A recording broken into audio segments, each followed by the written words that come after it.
My name is Myra Spencer. I'm 36, and I've stitched up strangers at 3 in the morning without my hands ever shaking.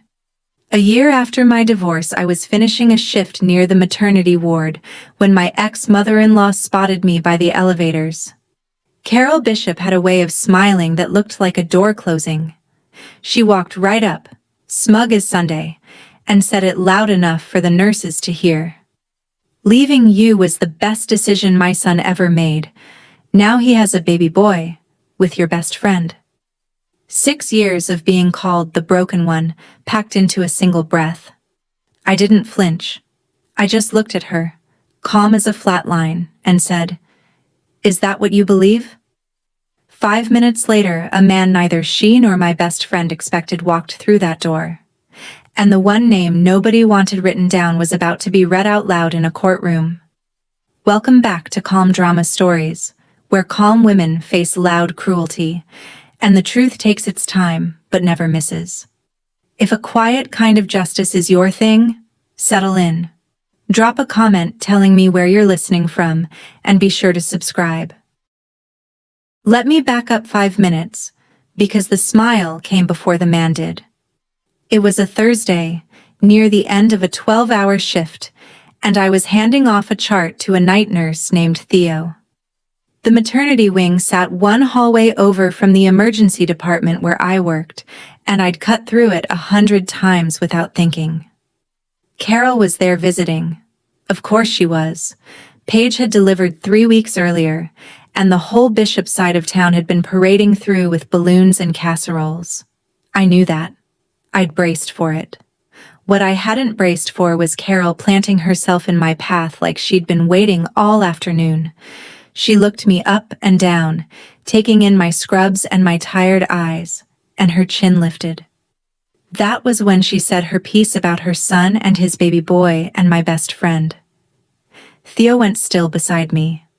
A passing aide slowed her steps, and I felt my own thumb find the thin gold watch on my wrist, the one that had belonged to my grandmother, and press against its face the way I'd done since I was a girl, waiting out something I couldn't change yet. I didn't raise my voice. I'd learned a long time ago that the loudest person in a room is rarely the one holding the truth. "Is that what you believe?" I asked her again, softer this time. Carol blinked, thrown by the calm. She'd expected tears, or rage, or at least a flinch. She got none of it. And somewhere down that hallway, a set of automatic doors hissed open, though I didn't turn to look yet. I didn't know who was coming, but I knew what I'd already set in motion. Here's the thing you should know about me before the rest of it makes sense. I grew up in a farm town in southern Ohio, the kind of place where everybody's business is everybody's gospel. My mother cleaned houses. My father drove a feed truck until his back gave out. I worked 2 jobs through college and another 2 through medical school, and I learned to keep my head down and let my work speak. That was the whole of my philosophy for most of my life. Do good work quietly, and the truth will sort itself out. People will see who you really are. I believe that the way some people believe in luck.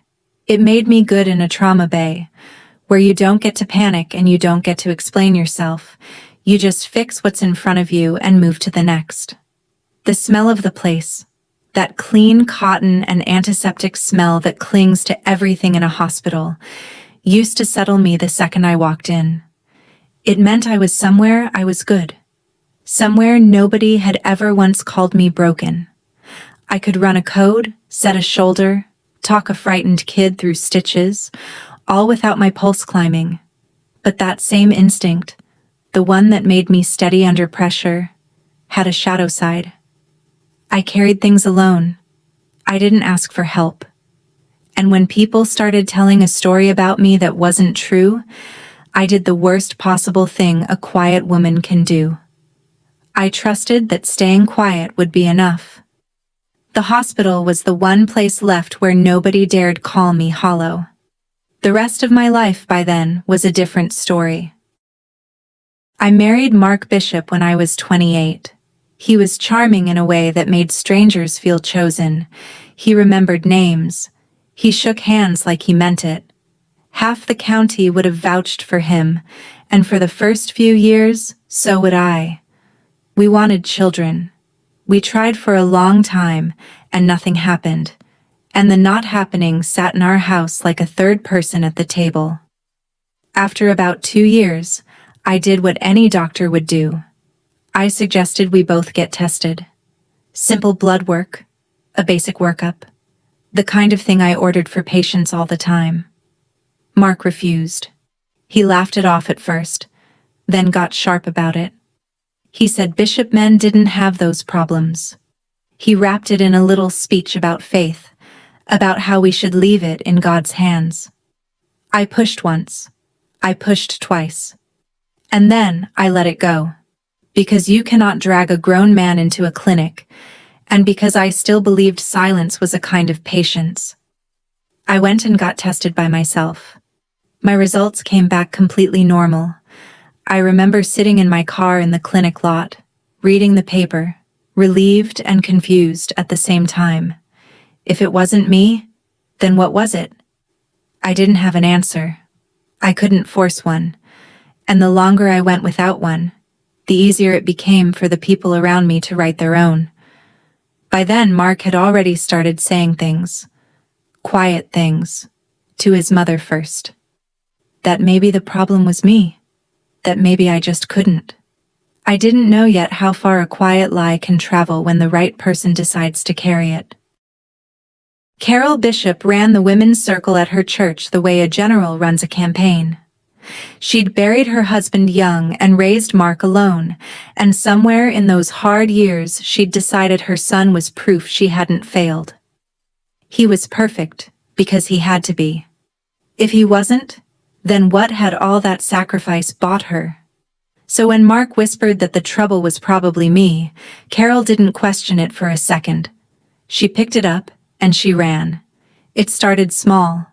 A sympathetic sigh at a potluck. A hand on someone's arm, a lowered voice. Poor Mark. He wanted children so badly. Then it grew teeth. At a church supper that fall, she introduced me to a visiting pastor's wife with a look of practiced pity. "This is Myra," she said. "My daughter-in-law. She's a doctor, you know. Such a shame about the children." The woman gave me a sad, knowing nod, and I understood that whatever story had been told about me, it had already arrived ahead of me. I stood there in my good dress holding a paper plate, and Carol patted my hand like I was the one who needed comforting. Then she said the thing she'd go on saying for years, the thing she said the way other people say grace. Some women just aren't built for it. She smiled when she said it. She believed it. That was the worst part. She wasn't being cruel on purpose. She was repeating what her son had handed her, polished and certain, and she had no idea the words were a lie wearing her own voice. I drove home that night and didn't say anything to Mark. I should have, but I was still waiting for the truth to sort itself out. Paige Dolan had been my best friend since we were 15. We met in a high school chemistry class and stayed close through everything that came after.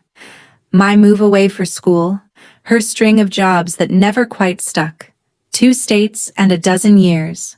She was the one I called when my father died. She stood up at my wedding in a green dress and cried during my vows. So when the church talk started getting to me, Paige was who I leaned on.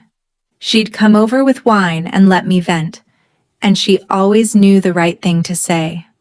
Or so I thought. Looking back, every comfort she offered had a hook in it. "You're so accomplished, Myra. Maybe that's just not your path. Mark adores you. Don't let his mother get in your head. You don't need a baby to be whole." Kind words, all of them, but they always landed on the same bruise. They always reminded me of the thing I supposedly lacked. I didn't notice then how often her eyes drifted to Mark across a room, or how she'd started knowing things about his schedule that I hadn't told her. I was too busy being grateful to have one person who didn't seem to be judging me. She'd sit on my couch in my own living room and tell me I deserved better, and I'd nod, never once thinking she meant she deserved my life. People like Paige don't take what's yours all at once. They borrow it, piece by piece, until one day you look up and it's gone, and they're standing in it like they were always meant to. I trusted her completely. That was the second mistake I didn't know I was making. Mark filed for divorce on a Tuesday. I came home from a shift to find a manila envelope on the kitchen counter and his closet half empty. He didn't even wait to tell me himself. By the weekend, he'd moved into Paige's apartment across town, and the story had already been written for me. The version going around was tidy and cruel. Myra was cold. Myra was married to her job. Myra couldn't give him children, and a man wants a family, doesn't he? Carol made sure every pew heard it. Paige, my Paige, said nothing to correct it. The two people who'd known me longest let me become a cautionary tale, and I didn't fight it, because fighting felt like proving them right. I didn't post a word online. I didn't call a single person to defend myself. I went to work the next morning and set a teenager's broken arm and told him he'd be fine, and he was. And that felt like the only true thing I did all week. If you've ever swallowed a lie about yourself just to keep the peace, to keep a family, a friendship, a reputation you'd spent years building, then you know exactly what that tastes like. It tastes like blood you're not allowed to spit out. Stay with me here, because this is where I started to understand something. The peace I was keeping so carefully wasn't even mine to keep. It belonged to the people lying about me. They were the ones who needed me quiet. Comment truth, if you've ever been there, and keep watching, because the silence didn't last. I want to tell you about the day a hospital board taught me that some things are worth getting loud about. The story stopped being about my marriage the day it walked into my hospital. I'd been in line for years to lead the emergency department. I'd built the trauma protocols half the county now ran on. The job was as good as mine, and everyone knew it. Then the whispers found the credentialing committee.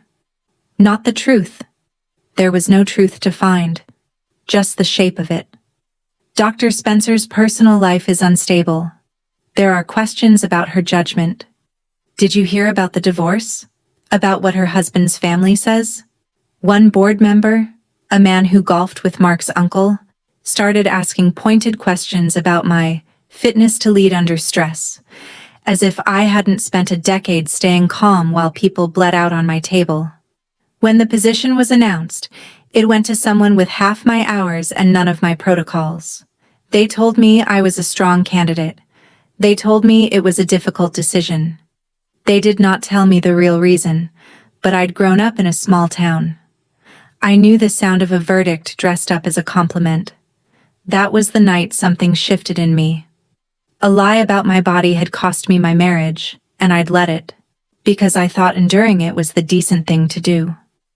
But now the same lie was reaching into the one place I'd never let anyone touch. My work, my name, the thing I'd bled for.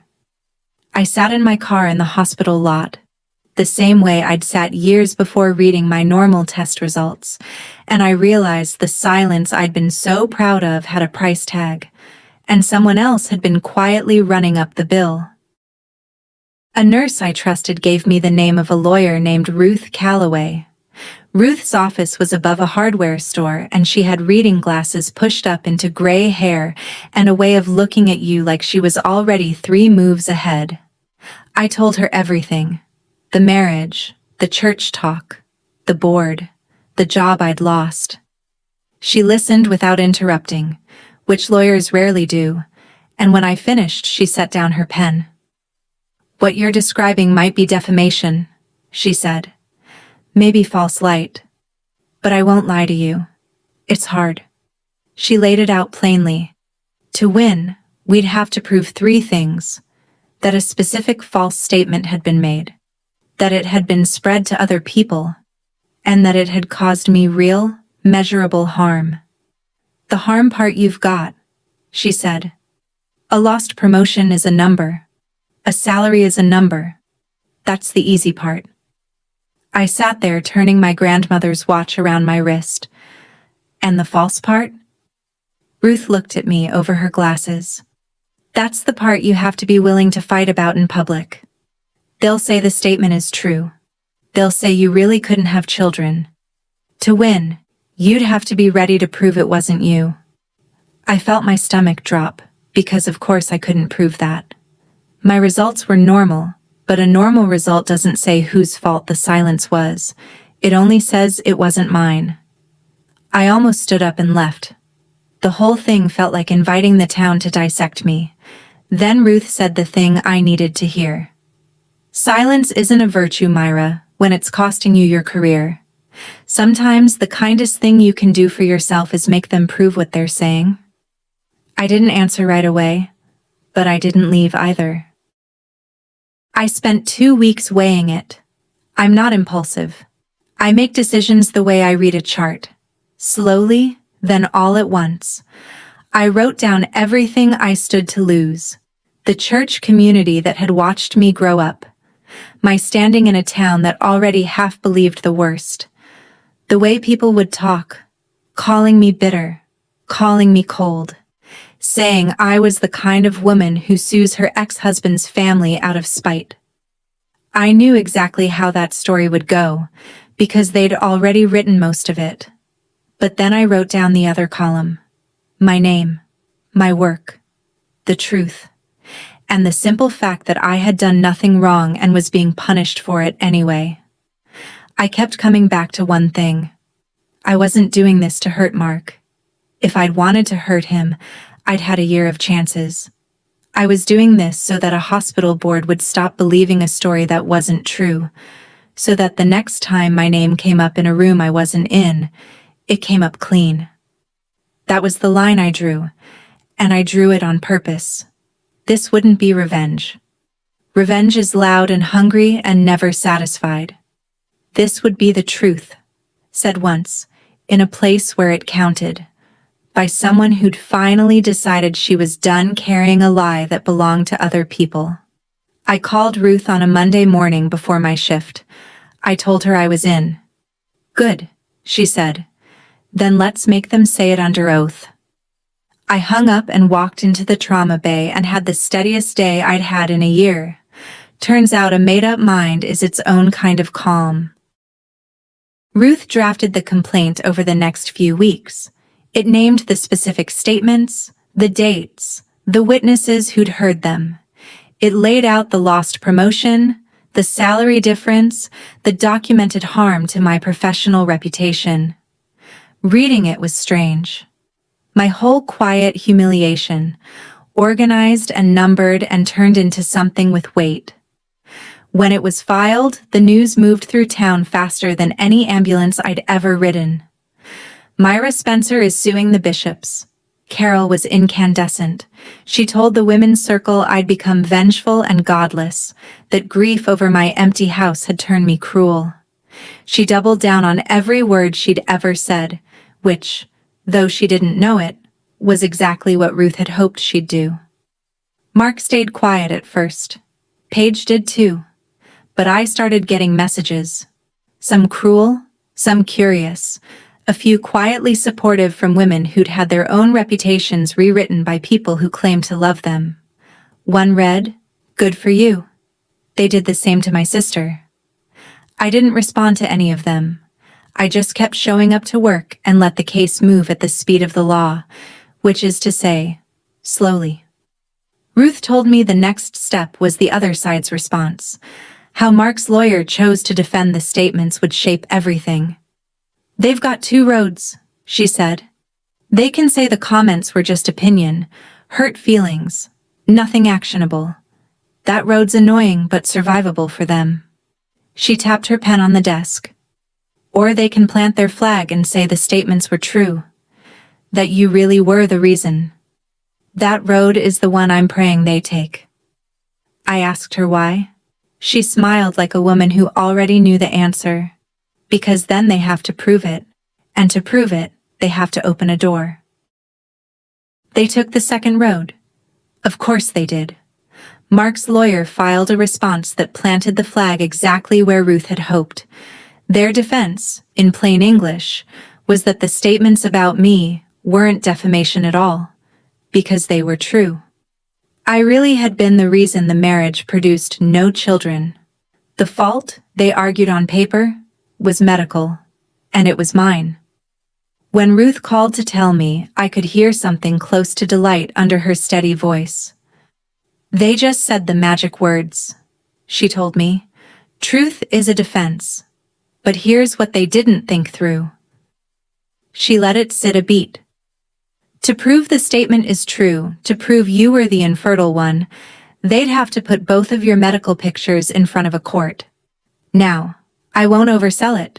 Reproductive records are about as private as records get, and no judge hands them over lightly. We'd still have to convince the court it's relevant and narrow, but they just argued, under oath, that the cause was definitely you. They can't make that claim and then refuse to let anyone look at him. That's the crack. It's not a door swinging open. It's a crack. I can work with a crack. I sat down slowly at my kitchen table. Meaning? Meaning, Ruth said. They just put Mark's own fertility in play. He spent years hiding behind it was her. By swearing to it in court, he may have handed us the reason to finally ask about him. No promises, but it's the best opening we've had.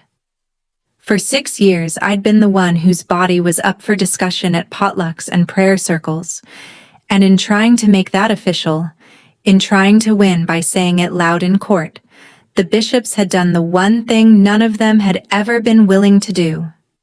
They'd opened the door to looking at Mark. I thought about him refusing the tests all those years ago. The sharp little speeches. The way the subject had always slammed shut whenever it turned toward him. I didn't say anything to Ruth yet. But a thread I'd buried a long time ago had just twitched, and I felt it move. That night I couldn't sleep, so I did what I always do when something won't sit right. I went back through the timeline in my head, slow and careful, like reading an old chart for the thing you missed the first time. And there it was, 7 years back.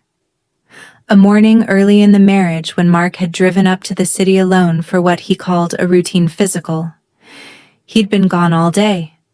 He came home different, quiet in a way that wasn't like him, short with me over nothing, and he'd poured himself a drink before dinner, which he never did on a weekday.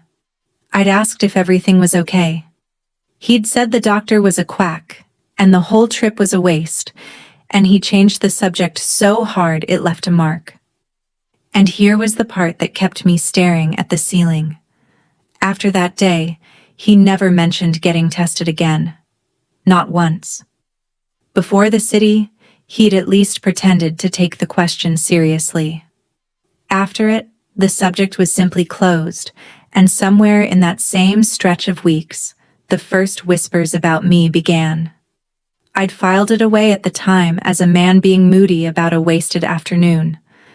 I hadn't connected it to anything, because I hadn't been looking for a lie. You don't audit the people you love. But now, with Ruth's words still in my ears, that quiet day in the city looked less like a wasted trip, and more like the moment something got decided. I didn't have proof. I want to be clear about that. I had a memory and a bad feeling, which is nothing in a courtroom. But it was enough to tell Ruth where to point. And the next morning, that's exactly what I did. Ruth listened to my story about the trip to the city without writing anything down, which I'd learned meant she was paying close attention. When I finished, she was quiet for a moment. On its own, that's nothing, she said. A memory of a bad mood. But it's a reason to ask the right question.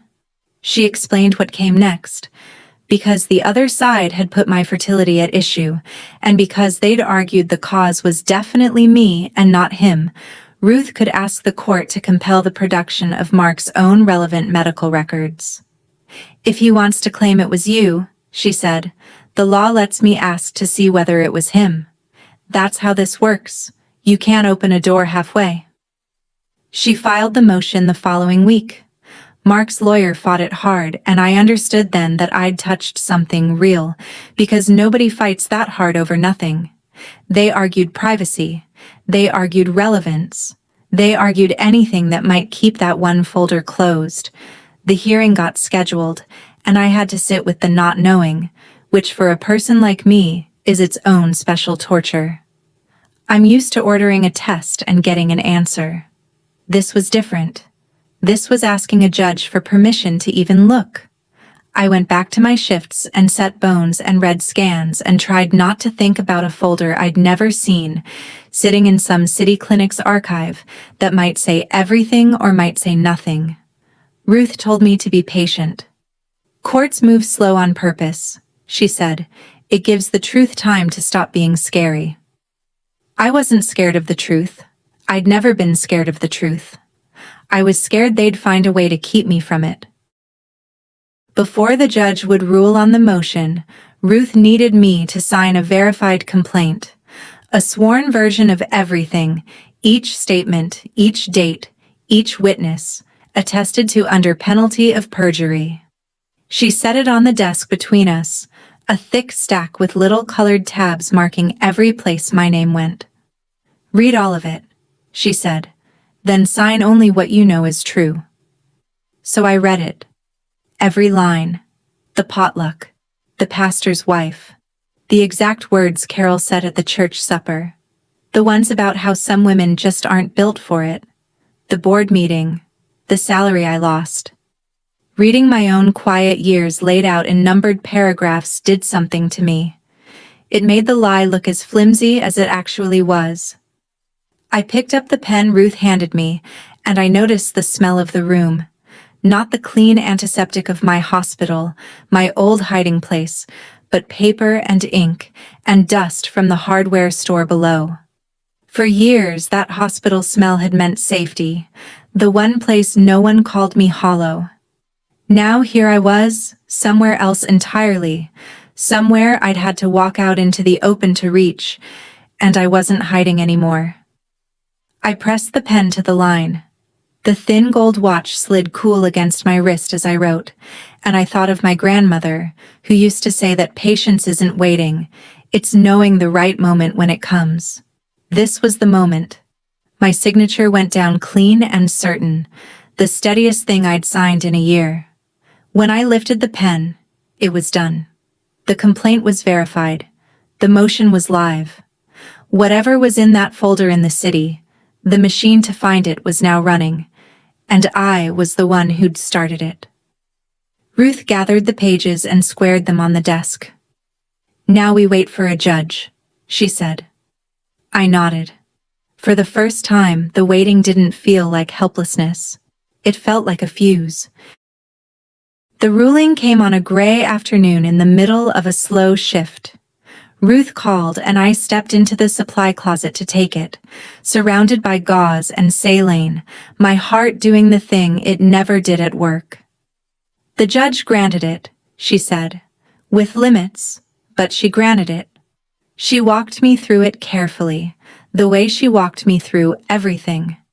Because the defense had affirmatively claimed the infertility was mine, the court found that Mark's own relevant fertility records had become, in the judge's words, presumptively discoverable.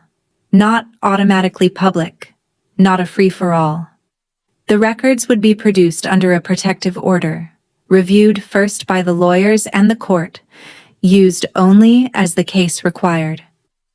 "It's not a guarantee of anything," Ruth said, ever careful. "We don't know what's in the file. Maybe there's nothing, but they can't keep it shut anymore." I stood in that closet and let out a breath I felt like I'd been holding for 7 years. Across town, I later learned, the news landed very differently. Mark's lawyer reportedly asked for a private meeting the same day. Carol called Ruth's office twice and was told politely that the attorney couldn't speak with her. And for the first time, the people who'd spent years deciding what was true about my body went a little pale at the thought of a court deciding what was true about Mark's. I didn't celebrate. I want you to understand that. I didn't text anyone, didn't smile to myself in the mirror. I finished my shift, charted my patients, and drove back to my apartment alone. But that night I slept the whole way through for the first time in months, because I knew the folder was coming. And I knew that folders, unlike people, don't know how to lie. The first sign that something was wrong on their end didn't come from Mark or Carol. It came from Paige. She texted me out of nowhere after a year of silence. "Please don't do this. Think about the baby." I read it 3 times. We hadn't spoken since the divorce. She'd taken my husband and my life and never once reached out. And now suddenly she was begging me to stop a lawsuit that, on its face, had nothing to do with her. That was the part that snagged. The suit was between me and Mark and Carol. It was about words said about my body, about a job I lost. Why would Paige, who'd supposedly won everything, be frightened of it? Why would a woman holding the baby and the husband and the house be texting her ex-best friend at midnight, asking her not to dig? People who beg you to stop digging usually know what's in the ground. I'd learned that the hard way over the past year. I didn't answer her. I just sat with the question, turning it over, feeling the shape of something I couldn't see yet. Here's what I'd figured out by then, and what I want you to hear if you've ever been the calm one in a storm. The people most afraid of the truth are rarely the ones it's supposed to land on. I wasn't angry at Paige. I was curious. Bone deep, wide awake curious. If a quiet woman finding her spine is your kind of story, hit subscribe so the next part finds you, and tell me in the comments where you would have stopped. Because I almost did. Twice. But Paige's text didn't make me want to stop. It made me want to keep going. A frightened person had just told me, without meaning to, that there was more in the ground than I knew. The folder came 8 days later. I want to be precise about how, because it matters. I did not see it first. I couldn't have, and I wouldn't have. I'm a doctor, and there are records I have no right to touch, not my ex-husband's, not anyone's. That's the law, and it's a good one. The records went to Ruth, through the proper channel, under the protective order the judge had set. She read them with the other side's lawyer present, the way it's supposed to work. Then she called me and asked me to come to her office, which she'd never done before. I knew before I sat down. She had the careful face people get when they're about to hand you something heavy. 7 years ago, she said, Mark went to a clinic in the city, the one you remembered.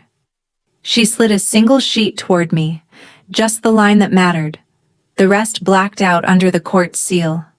The diagnosis was a word I'd written on charts 100 times. Azoospermia. No measurable sperm. Mark had been told, in plain clinical language, that he could not father a biological child. 7 years ago, the same week he came home moody and changed and quietly closed the subject forever. The same stretch of weeks the whispers about me began. I sat very still. Ruth watched me the way you watch a patient after you've told them the scan results. I didn't cry and I didn't shout. I just felt something enormous and quiet rearrange itself inside me, like a bone going back into joint. For 6 years I had been the broken one, the barren one, the shame of the Bishop family, and the man who'd let an entire town believe that had known, the whole time, that the empty house was his. I drove home with that single sheet of paper folded in my bag and I didn't turn on the radio. I expected to feel triumphant. I'd braced for that, even worried about it, because I didn't want to become a person who's happy about someone else's ruin. But triumph never came. What came instead was something stranger and sadder. Grief, almost. 6 years of my life had been spent absorbing a wound that was never mine. Every pitying look at church. Every "some women just aren't built for it." Every night I'd lain awake wondering what was wrong with me, what I'd failed to give, why my body had supposedly betrayed the marriage. All of it had been a story Mark wrote to cover a truth he couldn't face about himself. He'd handed his shame to me and let me wear it in public for years, and his mother had pinned it on with both hands. I sat in my car in the lot outside my apartment, the way I always seem to end up sitting in cars at the turning points of my life, and I said something out loud to nobody. The same thing I'd said to Carol in that hospital hallway. "Is that what you believe?" Only now I understood what I'd been asking all along. I'd asked it of a woman so certain I was broken. And the answer, the real answer, had been sitting in a sealed folder in a city an hour away the entire time. I wasn't broken. I never had been. The relief of that didn't arrive like fireworks. It arrived like a long exhale, like the first full breath after months of shallow ones. And underneath it, a new question was already rising, one I couldn't push back down. Here was the question, and I couldn't unask it once it formed. If Mark could not father a child 7 years ago, if the clinic was right, if the diagnosis held, then the baby boy Carol had bragged about in that hallway, the son Mark was parading through the maternity ward, the child he'd left me to go make with my best friend, could not be his. The arithmetic was brutal, if not quite simple. A man with that diagnosis almost never fathers a child the natural way. Not impossible in some rare cases, but vanishingly unlikely without treatment Mark had never sought. Which left a contradiction too big to ignore. Either the clinic had been catastrophically wrong, which happens but rarely, or the baby everyone in town believed was Mark Bishop's son had been fathered by someone else. I wasn't going to pretend I knew which, but I knew it was a question that needed a real answer, not a rumor. And suddenly, Paige's midnight text made a horrible, perfect sense. "Please don't do this. Think about the baby." She wasn't worried about my lawsuit hurting Mark's feelings. She was worried about what a courtroom full of medical records might force into the open. Because Paige knew something the rest of the town didn't. She knew whose baby it actually was. I want to be careful here about what I did and didn't do, because it matters to me that I did this right. I did not go digging into the baby's records. I had no right to, and I wouldn't have. The child was innocent in all of this, and I have never once wished that child anything but well. What I had was a contradiction, sitting in plain sight, created entirely by the bishop's own defense. They'd sworn the infertility was mine. The records said it was Mark's. And a healthy baby boy across town said someone was lying about something much bigger than a marriage. I called Ruth. "I think there's more in the ground," I told her. She didn't even pause. "Then let's let the court find it, not us." The court. The man who'd walked into the hospital room that day, the one I told you about at the very start, had a name. Daniel Reyes. I didn't know him then. I learned about him the way I learned everything in this story. Slowly, properly, through the channels that don't lie. It turned out that during the months Paige and Mark were getting together, while Mark was still telling the world his wife was the broken one, Paige had been involved with someone else too. Daniel. A quiet man, by all accounts, who'd been led to believe the relationship was more than it was. When she chose Mark, Paige had cut Daniel off completely, blocked his number, never told him she was expecting, never breathed a word about a due date or a hospital. She'd gambled that he'd simply disappear, that he'd never connect the dots. But the timing hadn't sat right with him, and he'd kept asking quiet questions of the few people they'd both known. That very morning, one of them had let the hospital and the date slip. So he came. To see the child he suspected was his. And the moment he stepped through that door, the one person she'd been so sure would never find her. Paige's face drained of every drop of color. That's the picture I want you to hold. Carol, smug by the elevators, certain her son's perfect life had proven me worthless. And 5 steps behind her, walking into the maternity room, the living proof that the perfect life was built on the same kind of lie they'd buried me under for years. I didn't engineer that moment. I didn't even understand it when it happened. I just smiled at Carol and asked if that was really what she believed. And then a door opened and a stranger walked through it. And a whole house of lies started quietly coming down without my lifting a hand. Daniel, it would turn out, had questions a court could answer. And in a town where everyone had been so sure they knew the truth about my body, the truth about everyone else's was about to get its day. Mark knew. That's the thing I keep coming back to, the thing that turns this from sad to unforgivable. He'd known for 7 years that he couldn't father a child. So when Paige got pregnant, he knew, with absolute certainty, that the baby wasn't his. And he took it anyway. He stood up in front of his mother and his church and his whole small world and let them believe he'd made a son. The son his barren first wife had failed to give him. He used a child that wasn't his to complete the story that had destroyed me. Think about the nerve of that. The cruelty isn't even the affair, or the lie about my body, though those are bad enough. It's that he looked at a baby he knew couldn't be his, and saw, first and foremost, a proof of his manhood. The final period at the end of the sentence he'd been writing about me for years. I tried, honestly, to find some sympathy for him. I'm not a hard person by nature, but every time I reached for it, I hit that same wall. He'd had 100 chances to tell the truth and quietly let me go. Instead, he'd built a monument to a lie and put a real child on top of it.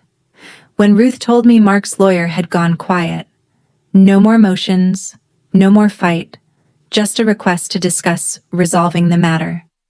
I understood why. Mark wasn't afraid of losing the lawsuit anymore. He was afraid of what the lawsuit would say out loud in front of everyone about the son he'd been showing off. He'd spent 7 years controlling the story. And for the first time, the story was about to get away from him completely. Carol came to see me before the hearing. She showed up at my apartment on a Sunday, in her church clothes, and I almost didn't open the door. When I did, she looked older than I remembered. Smaller. She didn't apologize. I want to be honest about that, because for a moment I thought she might. She stood in my doorway and asked me, in a voice with a crack running through it, to drop the suit.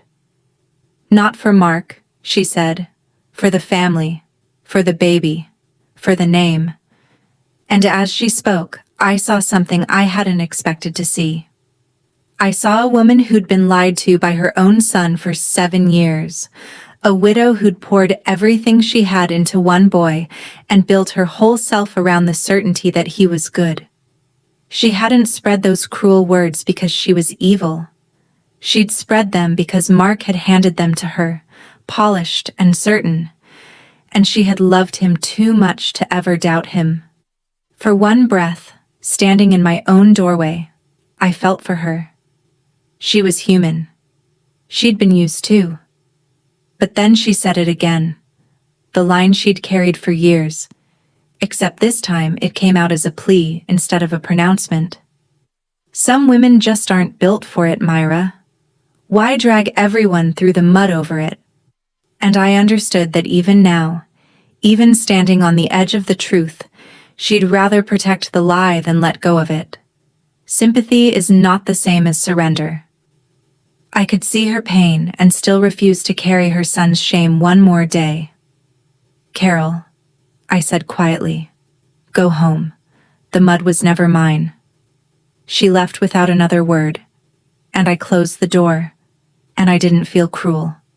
I felt finished.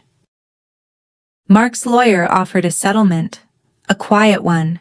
They'd pay a sum, issue a private retraction to the hospital board, make my professional record clean again, if I agreed to seal everything and never speak of it. Ruth laid the offer on her desk and watched me. "It's a good deal, on paper," she said. "You'd get your name back. The board would hear the truth. You could walk away with everything you came for." She wasn't wrong. It was, by the numbers, a win. Everything I'd said I wanted. My reputation, restored. The job, back in play. And all I had to do was let the truth get whispered in a back room and then locked in a drawer forever, while Carol kept saying her line at church and Mark kept showing off a son who wasn't his, and the story about the broken doctor stayed half alive in the corners of town where private retractions never reach. I thought about it for a long time. Then I told Ruth no, not out of spite. I want to be clear, because the difference matters. I didn't refuse because I wanted to watch Mark burn. I refused because a private truth was just a quieter version of the same lie. For 6 years they'd said it about me out loud, in churches and at potlucks, where everyone could hear. The correction had to live in the same place. Not a whisper. Not a sealed drawer. The truth, said once, where it counted, in front of the same people who'd believed the lie. "I'm not going to whisper an apology for a wound he handed me," I told Ruth. "I'll say it once, where it counts. And then, I'm done carrying it."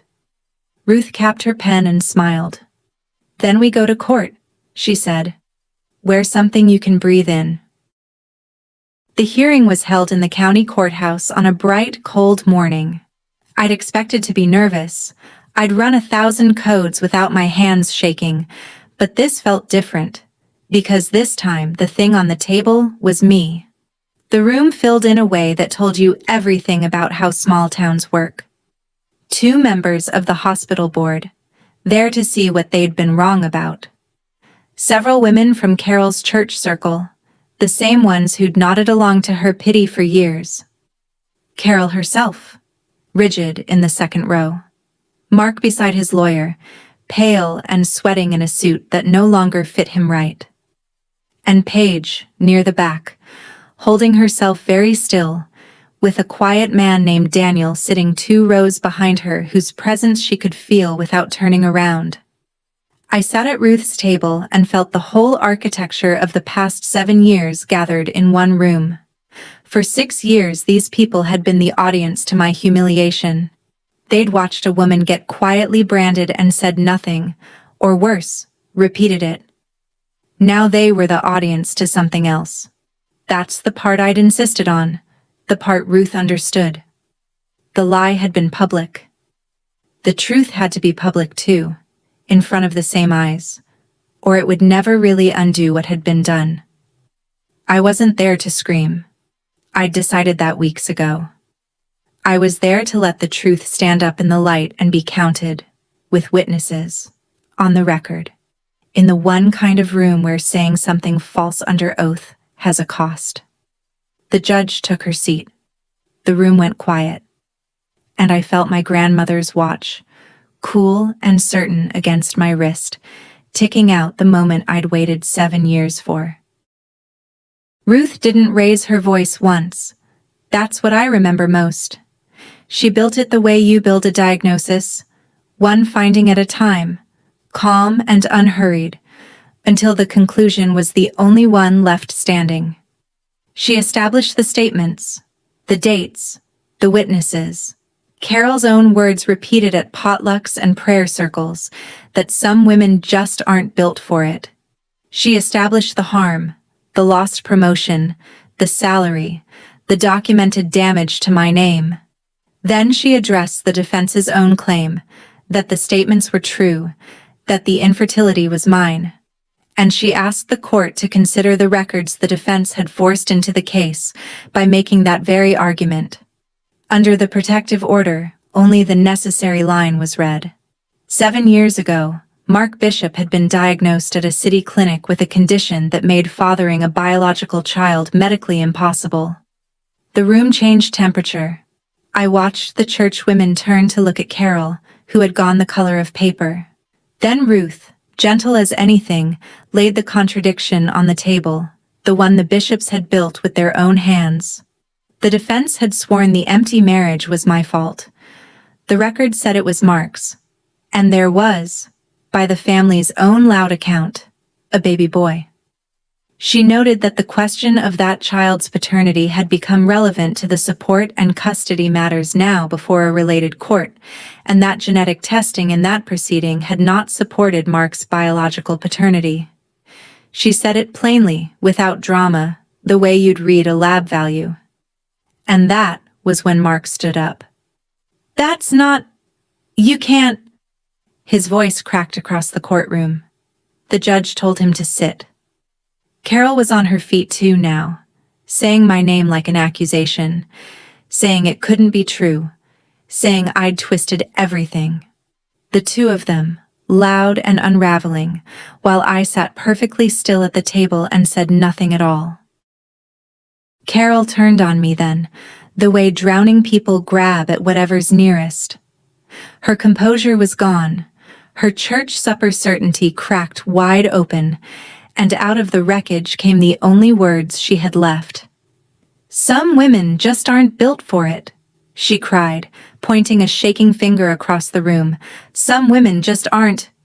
She couldn't even finish it the second time, and I stood up, slowly, because I'd waited 7 years and I wasn't going to rush this. I didn't shout. I kept my voice flat and clear, the voice I use when I have to tell a family something true and hard, the kind of voice that's calmer than the room can stand. "You're right, Carol," I said. The whole courtroom went silent. "You're exactly right. One person in this marriage was never built to have children." I let that sit. I looked at Mark, then back at his mother. The file only ever had his name on it. Somewhere in the back of my mind, a hymn was playing, the one from my wedding, the one Carol had picked, the one that had floated through that church the day I married into all of this. It had meant one thing then. It meant the exact opposite now. Carol's hand dropped. Mark had his face in his hands, and the women from the church circle, the ones who'd nodded along to my ruin for years, sat there with the truth finally settling over them, rearranging everything they thought they'd known. I wasn't built wrong. I'd never been built wrong. The man who'd let an entire town believe otherwise was sitting 6 feet away, falling apart, while the calm woman he'd called broken stood steady on her own 2 feet. I'd said it once, out loud, where it counted. And I was already, finally, setting it down. What followed wasn't dramatic in the way you might imagine. There was no shouting match, no one dragged out. It was quieter than that, and somehow worse for the bishops because of it. Mark didn't deny it again. He couldn't. He sat with his head down while his own lawyer asked for a recess, and when the judge granted it, he didn't get up. He just stayed there, hunched in his ill-fitting suit, a man watching 7 years of careful storytelling collapse in a single morning. The church women gathered their coats and their purses and filed out with their eyes down, and I knew that by evening the real story would be moving through town as fast as the lie ever had. Carol followed them out, smaller than I'd ever seen her, no longer the general of any campaign. And Paige had slipped out during the recess, but not before Daniel rose from his seat 2 rows back and walked out the same door, close behind her. The question of that baby now headed somewhere. It could finally be answered honestly. I sat at the table and let it all empty out around me. Ruth put a hand on my shoulder. "You did that without raising your voice," she said. "I've been doing this 30 years. You'd be surprised how rare that is." The measurable things came in the weeks after, the way they do. Mark standing in town, The thing he'd protected at my expense for years simply evaporated. You can't outrun a courthouse in a place that small.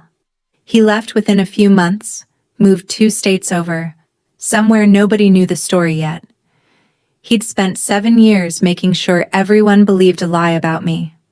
In the end, the truth didn't need me to chase him. It just needed to be said once, in the right room. The hospital board didn't make a show of it, which was fine by me. A few weeks after the hearing, the chair asked to see me. He was one of the 2 who'd sat in that courtroom, and he had the uncomfortable look of a man who'd believed the wrong thing and knew it. He told me the department leadership position was open again. He told me they'd reviewed the matter and found the earlier concerns about my judgment and stability to be without foundation. He didn't quite apologize, but he came close. And from a hospital board, close is about all you ever get. I took the job, not because I needed to win one more thing, but because it had been mine, built with my own hands and my own years, and I wasn't going to let a lie keep it from me a day longer.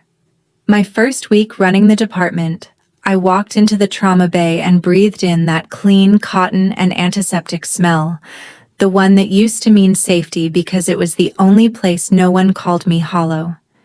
It smelled different now. It smelled like a place I'd earned and gotten back, not a place I was hiding. I ran my first code as lead, with my hands as steady as they'd ever been, and afterward, standing at the sink washing up, I caught my own reflection in the dark window and didn't recognize the tiredness that used to live in my face. It was gone. I want to tell you I felt vindicated, and I did. But more than that, I felt light.